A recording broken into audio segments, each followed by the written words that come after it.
Olá, sou professora Ângela, professora de administração. Nossa disciplina hoje vai ser uma breve história da administração, né? Vou ministrar administração pública, certo? E é a terceira aula, certo? Vamos só dar continuidade, tá bom? Da apostila. Falar sobre a breve história da administração pública no Brasil, certo? A reforma do DASP, o modelo de administração burocrática que surgiu a partir dos anos 30, emerge no quadro de aceleração da industrialização brasileira, que o Estado assume um papel decisivo, certo? Intervindo pesadamente no setor produtivo de bens e serviços, certo? Isso aqui é só uma breve continuidade da segunda aula, né? Que a gente já teve a primeira, a segunda, agora é a terceira aula sobre administração pública, da breve história do Brasil, que é uma história que muitas pessoas não conhecem nessa parte da burocracia, do gerenciamento, de toda essa história do Brasil, certo? A partir da reforma ocorrida no governo Vargas, tempo de Getúlio Vargas, certo? A administração pública sofre um processo de racionalização que manifestou o surgimento das primeiras carreiras burocráticas, da parte burocrática que a gente necessita hoje nos setores, certo? Para fazer essa organização dessa parte burocrática. E na tentativa de adoção do concurso como forma de acesso ao serviço público, certo? A implantação da administração pública burocrática é consequência do desenvolvimento de um capitalismo moderno no país, né? Quando foi criado o concurso público.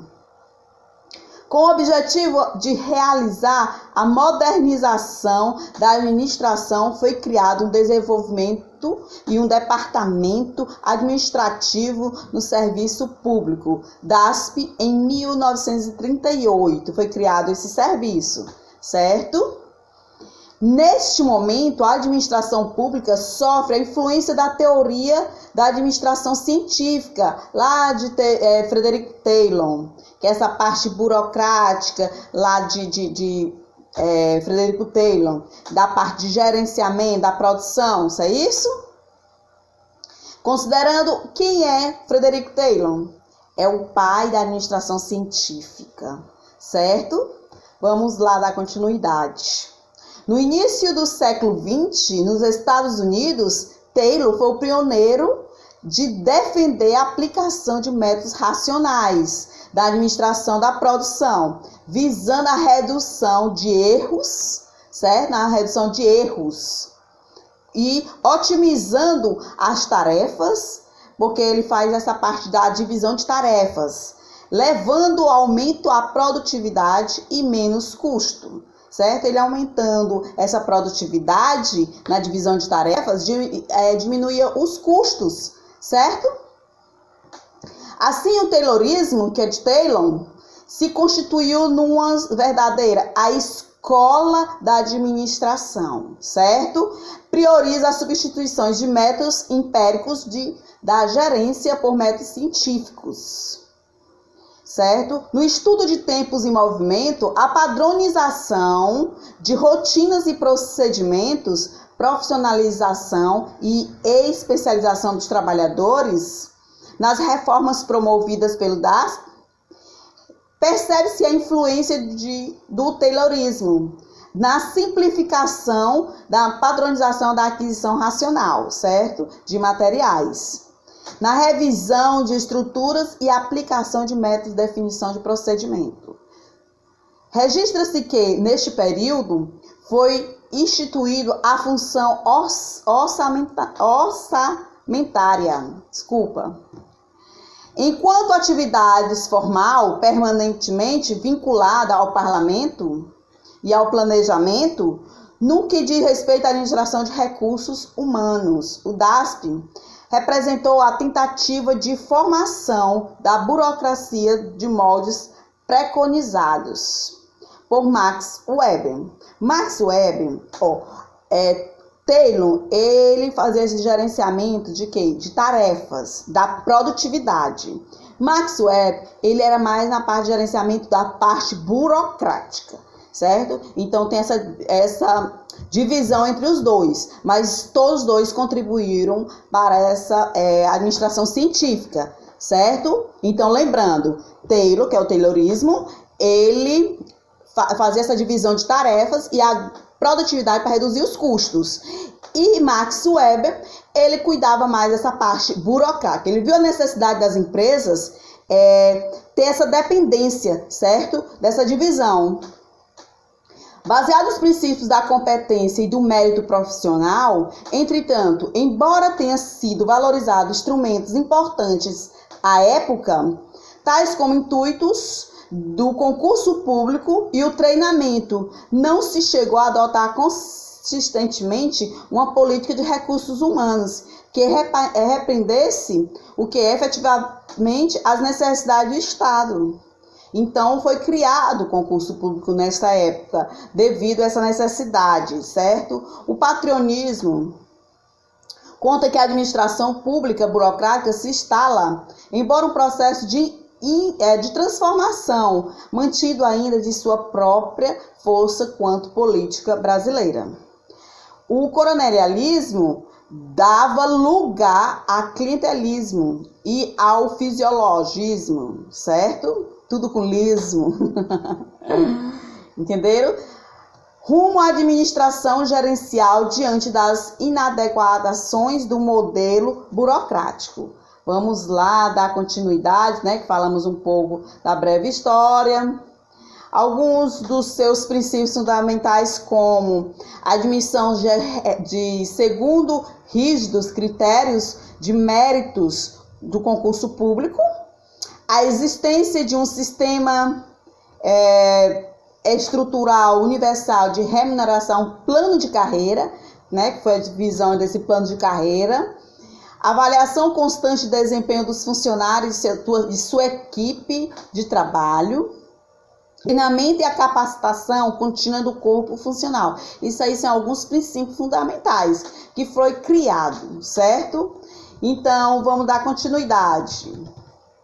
Rumo à administração gerencial diante da inadequação do modelo burocrático, acontecem diversas tentativas de reforma. As experiências se caracterizam em alguns casos pela ênfase na extinção e criação de órgãos. Foi criado alguns órgãos para fazer essa divisão e outras pela constituição da estrutura paralelas, visando alterar a rigidez burocrática. Na própria área da reforma administrativa, esta última prática foi adotada, por exemplo, do governo JK, Juscelino Kubitschek, com a criação de comissões especiais, como a Comissão de Estudos e Projetos Administrativos, objetivos de realização de estudo para simplificação do processo administrativo e a reforma, certo? Então, são alguns requisitos dos ministeriais da Comissão de Simplificação da Burocracia, né? Que visa a elaboração do projeto direcionado para reformas globais e descentralização de serviços. Porém, o marco inicial para a introdução da administração gerencial é apontado pela literatura especializada como sendo a reforma trazida pelo decreto, certo? Que teve o decreto de 267, esse foi o decreto, lá no governo de JK, constituindo mesmo numa tentativa de superação de rigidez burocrática. Então, aí alguns detalhes sobre a parte da burocracia e do gerenciamento, certo? Promoveu também a transferência de atividades por autarquias fundamentais, empresas públicas e sociedade de economia mista, a fim de obter essas funções de quê? De maior dinamismo operacional por meio da descentralização funcional. Como princípio da racionalidade administrativa, foram instituídos o planejamento e orçamento, descongestionando as chefias executivas superiores através do processo de descentralização e centralização, certo? Então, isso aí são o quê? Essa divisão desses departamentos, certo? Só um minuto, para passar para a próxima aula. Na administração pública gerencial, a estratégia é voltada-se para quê? A definição precisa de objetivos que o administrador público deverá atingir as suas unidades. Garantir a autonomia do administrador na gestão de recursos humanos, materiais, financeiros, que ele oferece e colocar à disposição para que possa atingir objetivos contratados, certo? Então, isso aí são algumas da administração pública, são algumas estratégias, né? O controle ou cobrança posterior dos resultados, adicionalmente, pratica-se a competição administração do interior próprio do Estado, quando há possibilidade de estabelecer concorrência entre unidades internas no plano estrutural organizacional. A descentralização é a redução dos níveis hierárquicos, tornando-se essenciais para o governo, certo? Então, na realidade, o núcleo burocrático foi enfraquecido indevidamente através de uma estratégia de regime militar, que não desenvolveu carreiras de administradores públicos de alto nível, preferindo, ao invés, contratar os escalões superiores da administração através das empresas estatais, certo? Nos anos 70, que eu estou falando essa divisão de anos com o governo para especificar melhor para vocês. Nos anos 70, a criação do SEMON, Secretaria de Modernização, constituiu-se uma nova iniciativa modernizadora da administração pública. Reuniu-se em torno dela um grupo de jovens administradores públicos, muitos deles com formação em níveis de pós-graduação no exterior. E então foi essa época que teve essa divisão de níveis hierárquicos, certo? Essa divisão de patamar de pós-graduação, de administradores, certo? Foi feita essa divisão. Quem tinha pós-graduação, cursos superiores, ele era diferenciado, como até hoje, né? Essa diferença de níveis hierárquicos. Que buscou implantar novas técnicas de gestão, particularmente na administração de recursos humanos, na administração pública federal. No início dos anos 80, a criação do Ministério da Burocratização e do Programa Nacional de Desburocratização, a PRND, foi uma nova tentativa da reforma burocrática, orientá-la à direção administrativa pública gerencial. A administração científica, né, que é o pai administrador, que eu já falei um pouco sobre quem era, que era Frederico Taylor. Os princípios de racionalidade administrativa, que é o planejamento, orçamento, o descongestionamento das chefias executivas superiores através do processo de descentralização e desconcentração e descentralização. O aparelho do Estado ou administração pública, lato sensu, compreende os seguintes componentes. Quais são? Eles: o núcleo estratégico do governo, constituído pela cúpula dos três poderes. Quem são esses três poderes? Um corpo de funcionários públicos, uma força militar e a polícia, os policiais, né? Então, entenderam aí, né? Que é o núcleo estratégico do governo, que é a cúpula dos três poderes, que teve essa divisão. Funcionário público, força militar e a polícia, certo? Nas ações do PRND, volta-se inicialmente para o combate à burocratização dos procedimentos. Posteriores, foram dirigidos para desenvolvimento do Programa Nacional de Desestatização, estimulando pelo Decreto 267. A Constituição de 1988 Birne Pereira, principal teórico da reforma dos estados. Um de seus promotores, à frente do êxito de Maré, ministro da Administração de Reforma do Estado, considerava o que? Este momento de retrocesso burocrático. A transição democrática de 1985 representou uma grande vitória democrática, mas teve como um dos seus custos a ocupação de cargos públicos. Nessa época teve uma grande ocupação de cargos públicos, certo? Que hoje dá uma grande estabilidade. Não precisava tanto assim eles colocavam essas pessoas no cargo público e ficavam na estabilidade, que é diferente hoje, né? Que tem que fazer cargos do governo, tem que fazer concurso público. A administração indireta das delegacias dos ministérios no Estado político do partidos vitoriosos. Um novo popularismo matrimoniais surgiu no país. De outra parte, a alta burocracia passava a ser acusada, principalmente pelas forças conservadoras, a ser culpada a crise do Estado, na medida que favorecia o que? Seu crescimento excessivo, certo? Núcleo estratégico, né? Quem é que faz parte desse núcleo estratégico? Os poderes legislativos, o judiciário, Ministério Público, Poder Executivo, Presidente da República, os ministros, os seus auxiliares e assessores diretos, certo? Então, isso aí tudo faz parte do núcleo estratégico, certo? Essa medida foi uma reação da clientelismo que dominou o país naqueles anos, foram também resultado de uma atitude defensiva da alta burocracia. Na medida que a transição democrática ocorreu no país, em meio à crise, que é aquele tempo na crise do Estado, essa última foi equivocadamente identificada pelas forças democráticas, como resultado, entre outros, do processo da descentralização que o regime militar procurava implantar.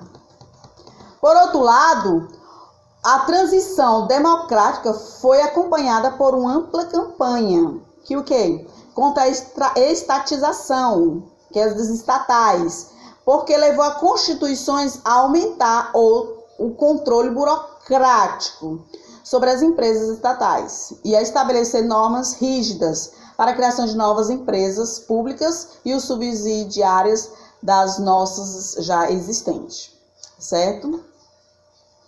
Estão entendendo até aí, né? Mas um pouco essa parte da burocracia é um pouco bem abrangente. Então, precisa muito, requer o quê? Entender um pouco de cada tempo que aconteceu, certo? No governo Itamar Franco, buscou essencialmente recompor os salários dos servidores, que havia sido violentamente reduzidos no governo anterior, que nessa época do Itamar foi reduzido esse salário, certo? Então, foi o quê? Teve o quê? Um discurso de reforma administrativa assume uma nova dimensão a partir de 1994, quando a campanha presidencial introduz a perspectivas de mudança organizacional e cultural na administração pública, no sentido de uma administração gerencial, certo? A reforma da era do FHC, Fernando Henrique Cardoso, vamos lá, já estamos na parte do FHC, para enfrentar os princípios problemas que representavam obstáculos à implementação do aparelho do Estado moderno. Ineficiente o quê? Ineficiente o quê? Tornou-se a necessidade de definir de um modelo conceitual que distinguisse os surgimentos fundamentais da ação do Estado. Foi lançado PDRAE, Plano Direto da Reforma do Estado, conduzido pelo citado Maré. No primeiro mandato do presidente Fernando Henrique Cardoso. Segundo a lógica conceitual, o Estado é visto como uma organização burocrática que possui o poder de legislar e de tributar sobre a população de um determinado território. O Estado é, portanto, a única estrutura organizacional que possui o poder. O Estado ele tem o poder de quê? De extroverso, que é o quê? Ou seja, o poder de constituir unilateralmente obrigações para terceiros com extravasamento de seus próprios limites, certo? O aparelho do Estado, a administração pública, lato sensu, compreende os seguintes componentes. Quais são? Os únicos componentes. Um núcleo estratégico do governo, constituição pela cúpula dos 3 poderes, corpo dos funcionários públicos. Uma força militar, não é isso? Que o aparelho do Estado é basicamente pelo direito do constitucional, pelo direito administrativo, enquanto que o Estado é a forte do sancionador, garantidor desses de todos os demais direitos. Então, que o Estado é responsável por todos esses direitos, certo? Quando sonado o aparelho do Estado, todo o sistema institucional legal que regula não apenas o primeiro aparelho do Estado, mas toda a sociedade temos o Estado. No aparelho do Estado é possível distinguir 4 setores. Quais são? Do núcleo estratégico. O governo, setor que define as leis, que é o quê? O poder executivo, o legislativo, o judiciário, ao Ministério Público e o poder de quê? Que eu falei, do executivo, né? Então, as atividades exclusivas, quais são? É o setor em que são prestados serviços que o Estado pode realizar. São serviços em que exerce o poder extroverso do Estado, o poder de regulamentação fiscalizar. Tem que fiscalizar, certo? Que é uma atividade exclusiva. É o poder do Estado. Tem que fiscalizar tudo. A cobrança, a fiscalização de impostos, a polícia, a previdência social, a fiscalização do cumprimento de normas sanitárias, serviço de trânsito, controle do meio ambiente e emissão de passaporte. Então, isso tudo é poder extroverso do Estado, poder de regulamentar e fiscalizar esses órgãos, certo? Vamos dar continuidade. Serviços não exclusivos. Quais são os serviços que não são exclusivos? Não podemos ser transformados em lucros. Aqueles que não podem ser transformados em lucros são exemplos desses. Setor, quais são? As universidades, os hospitais, os centros de pesquisas e museus. Esses são exemplos de quê? De serviços não exclusivos diretamente, que eles não transformam muito em lucros, certo? Vamos lá. A economia produzida de imediatamente se espalha pelo resto da sociedade, não podendo ser transformada em lucros. São exemplos esses que eu citei, né? Produtos de bens e serviços para o mercado. A efetividade é mais importante que a eficiência, certo? É caracterizado pelas atividades econômicas voltadas para o lucro, que ainda permanece o aparelho do Estado, como, por exemplo, ao do setor da infraestrutura. Estão os estados, seja porque faltou capital ao setor privado para realizar o investimento, seja porque são atividades naturalmente monopolistas, nas quais o controle via mercado não é possível. Torna-se que necessária, no caso da privatização, a devida regulação. Certo? 2 formas principais da administração pública. Quais são essas 2 partes? O que importa atender milhões de cidadãos com boa qualidade a custo baixo? Como por esses setores relacionam-se as diferentes formas de administração pública? Vimos anteriormente 2 formas principais de administração pública. Quais são? A burocrática e a parte gerencial. A burocrática, que embora sofrendo o excesso de formalismo e da ênfase do controle dos processos, tem como vantagem a segurança e efetividade das decisões. Essa parte burocrática. E da gerencial, Caracteriza fundamentalmente pela busca de eficiências dos serviços prestados aos cidadãos. Neste termos, o núcleo estratégico, em que o essencial é a correção das decisões tomadas e os princípios administrativos fundamentais. É da efetividade, entendido como a capacidade de ver obedecidas e implementadas com a segurança das decisões tomadas. É mais adequada que haja um misto de administração pública, burocrática e gerencial. Nos setores das atividades exclusivas e dos setores competitivos ou não exclusivos, o importante é que a qualidade, certo? E os custos de serviços prestados dos cidadãos. O princípio correspondente à da eficiência, ou seja, buscar de uma relação ótima entre qualidades e custos dos serviços colocados à disposição do público.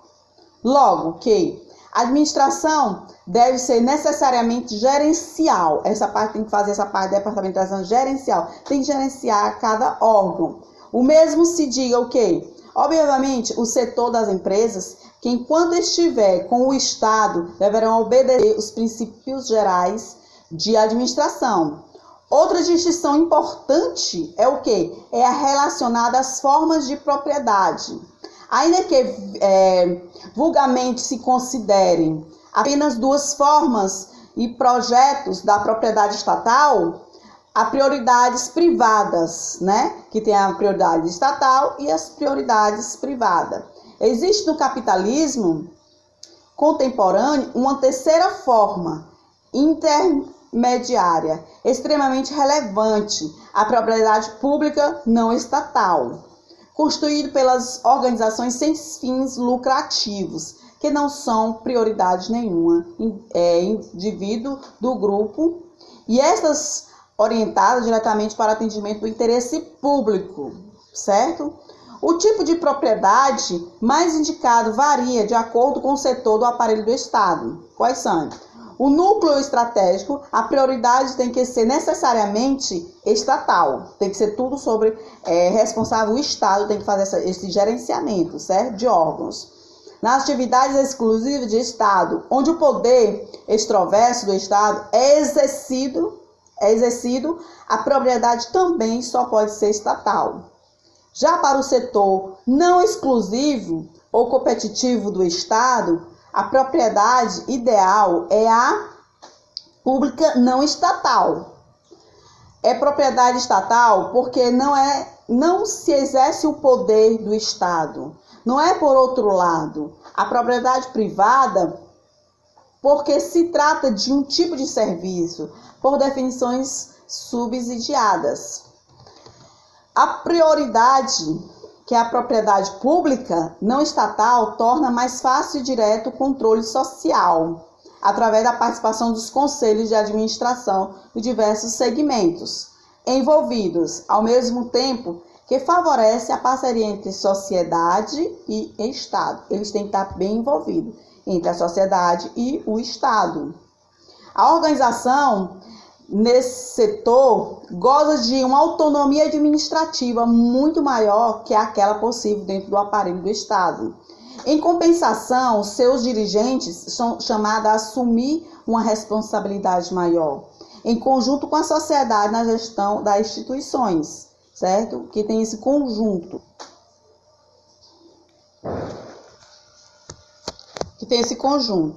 No setor de produção de bens e serviços para o mercado, a eficiência também é um princípio administrativo básico, administração gerencial mais indicada.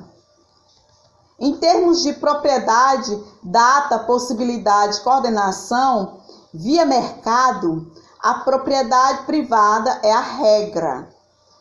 A propriedade estatal só se justifica quando não existe capitais privados disponíveis ou então quando existe um monopólio natural. Neste momento, entretanto, a gestão privada tenderá a ser mais adequada desses que acompanha com o segundo sistema de regulação. Essa divisão de Estado é um setor atualmente correspondente à correlação à forma de gestão de dois mandatos presidentes do Fernando Henrique Cardoso, Com resultado, tivemos uma onda de privatizações, criação de agências reguladoras, reestruturação de carreiras de serviços públicos, fim da estabilidade absoluta do servidor público e introduziu-se à administração pública uma série de elementos típicos da administração gerencial, embora o Estado não tenha abordado de forma alguma muitas de principais características burocráticas. Nessa época do Fernando Henrique, ele privatizou muitas empresas, certo? Então teve essa divisão de poderes, no qual induziu a administração pública, certo? Com a criação de vários reguladores, de agências reguladoras. E no governo Lula, é a busca por um modelo de gestão, a eleição presidencial de 2002. Representaram a substituição do grupo político do poder, com a exceção de novas lideranças nos níveis elevados da burocracia federal. O Partido dos Trabalhadores assumiu o comando do governo federal, propondo um modelo de gestão institucionalizada. Gente, vamos ficar por aqui nessa terceira aula, certo? Para a gente dar continuidade na próxima aula. Assista o meu vídeo, certo? Da aula 3, complementando as funções da administração pública, certo? Então, até a próxima aula.